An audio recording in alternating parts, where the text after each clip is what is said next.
Assalamualaikum warahmatullahi wabarakatuh. Innal hamdalillah nahmaduhu wa nasta'inuhu wa nastaghfiruhu wa na'udzu billahi min syururi anfusina wa min sayyiati a'malina.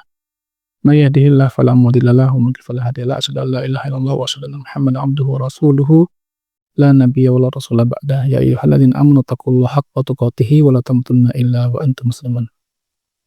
Wa ba'd. Ikhwana fi din sadakumullah. Kita mungkin pernah mendengar ya atau membaca tentang bahwa katanya IQ-nya orang Indonesia ini hanya 78,5 ya. Ini salah satu yang mengatakan adalah Rocky Gerung ya.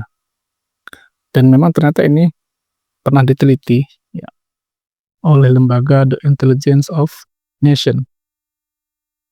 Penelitinya adalah seorang psikolog Inggris namanya Richard Lane dan David Baker di tahun 2019. Ya. Jadi EQ penduduk dunia ini itu yang paling tinggi adalah orang-orang Jepang ya. 106,48 ya. Disusul Taiwan 106,47. Terus ya. Nah, orang Malaysia IQ-nya 87,58. Thailand 88,87. Myanmar 91,18. Kamboja ya daerah yang kita kenal sebagai sarangnya perjudian ya 99,75. Nah, Indonesia ini ya kita IQ-nya cuma 78,5 ya. Ini tentunya sesuatu yang sangat memprihatinkan. Maka hifdzakumullah, perkenankanlah kami sedikit membahas mungkin ya tentang intelijensi ini ya atau kecerdasan ya. Di dalam bahasa Arab itu kecerdasan itu banyak istilahnya ya.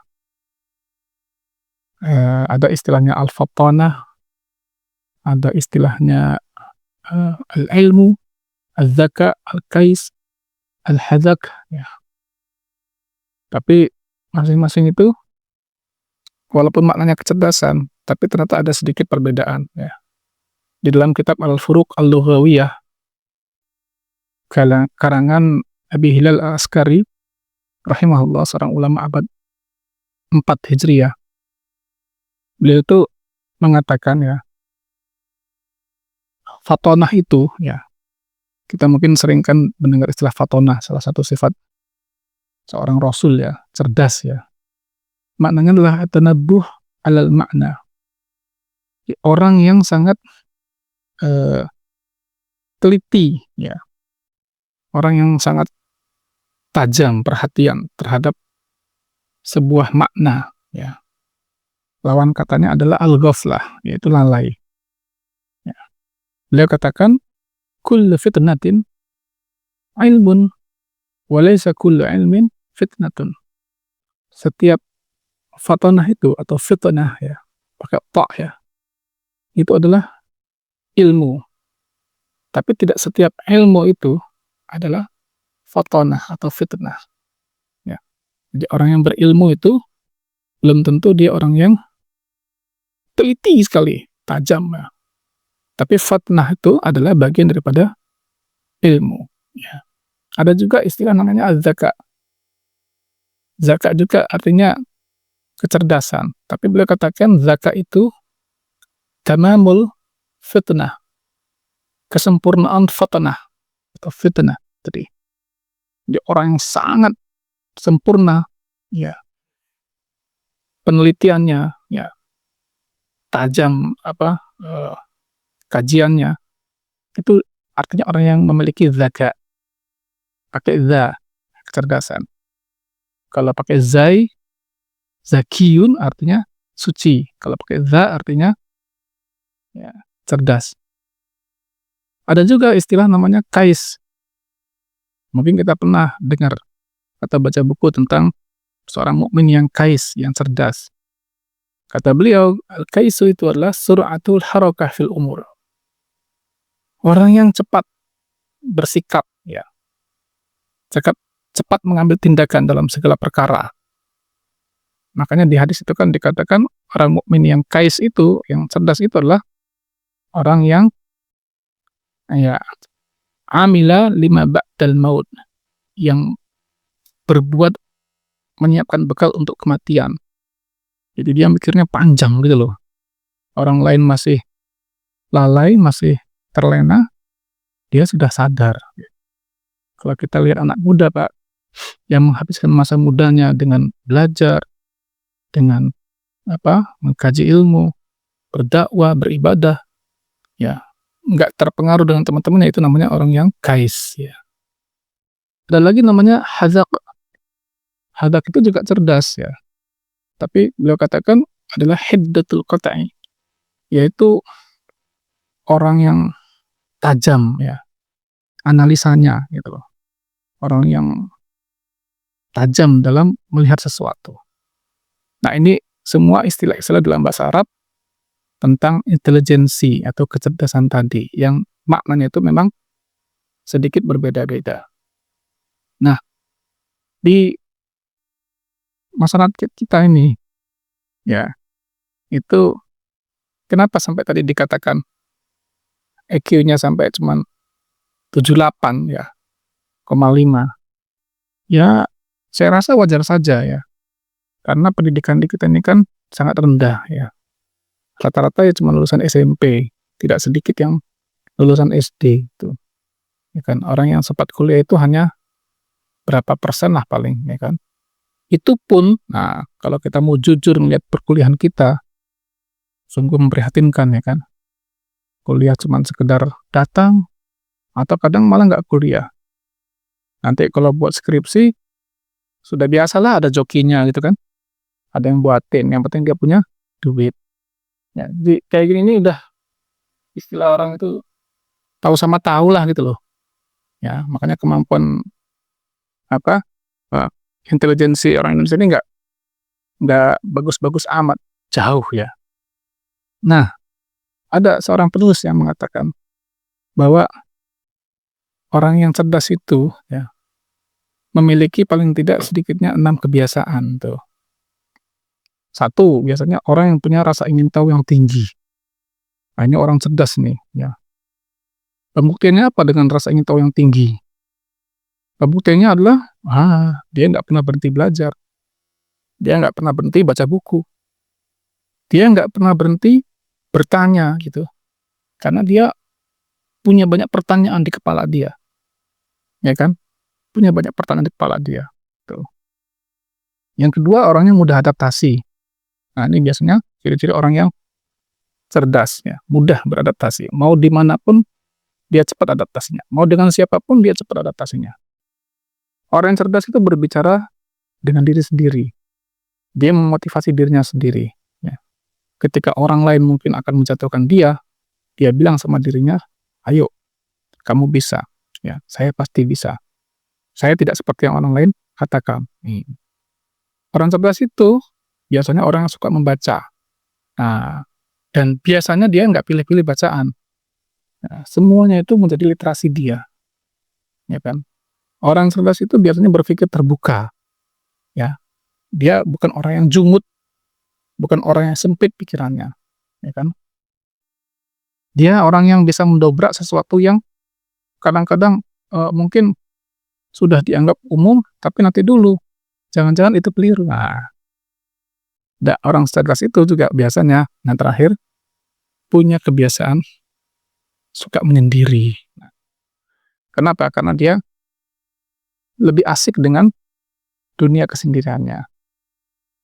Nah, sedangkan ciri-ciri orang bodoh, ciri-ciri orang bodoh yang merasa sok pinter, tuh, biasanya satu, dia kurang sadar diri, ya. Dia gak sadar bahwa dia itu lemah, gak sadar dia bodoh. Biasanya orang bodoh tuh banyak ngomong, ya, tapi gak ada dasar ilmunya. Orang bodoh tuh biasanya gak mau menerima kritikan. Nah, ketika dinasihati orang, dia bantah. Dia mencari berbagai macam alibi untuk membenarkan kesalahan yang orang katakan kepada dia. Ya, orang bodoh itu tidak menerima kritik, saran. Itu yang bodoh tadi. Orang bodoh itu berpura-pura tahu segalanya. Ya, orang ngomong apa dia ikut nimbrung, padahal mungkin omongan dia nggak nyambung dengan omong orang lain itu.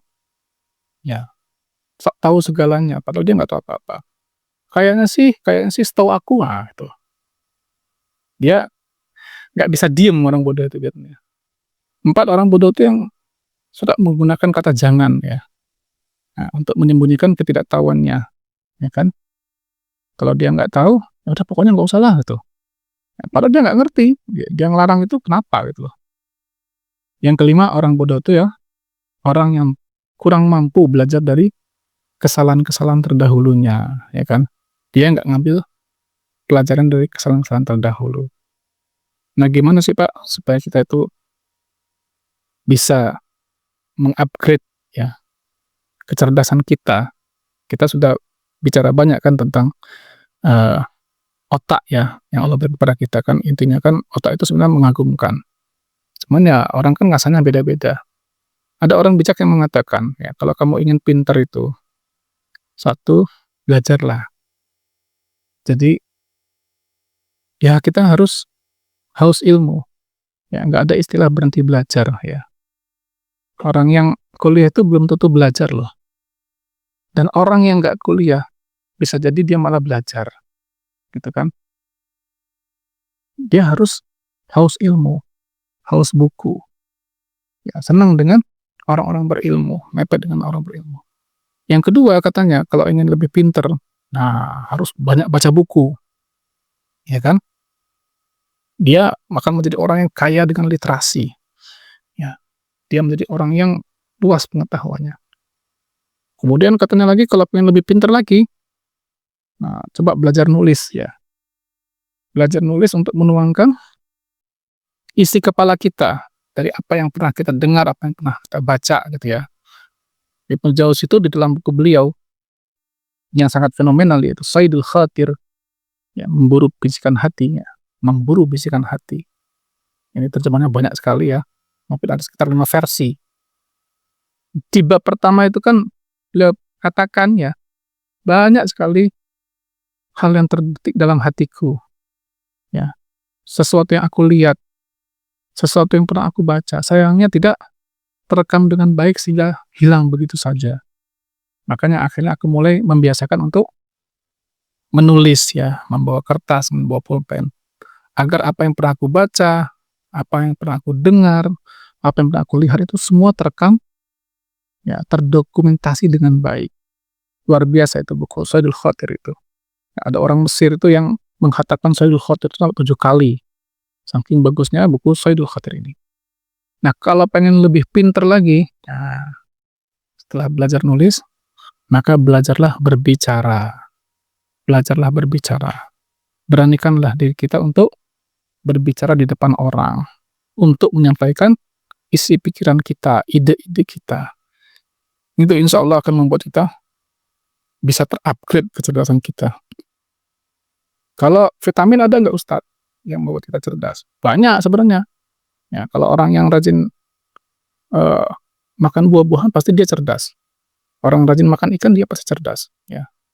Untuk vitamin-vitamin yang paling bagus itu adalah pegagan. Nah, pegagan itu ya, banyak sekali penelitiannya bahwa dia bisa meningkatkan kecerdasan otak. Ya. Untuk yang pernah ada keluhan, misalnya sakit yang berhubungan dengan otak, ya, seperti epilepsi, itu para pakar, para herbalis menganjurkan untuk rajin mengkonsumsi pegagan. Wallahu a'lam bishawab. Mudah-mudahan yang sedikit bermanfaat bagi saya dan ikhwan sekalian. Barakallahu fikum. Assalamualaikum warahmatullahi wabarakatuh.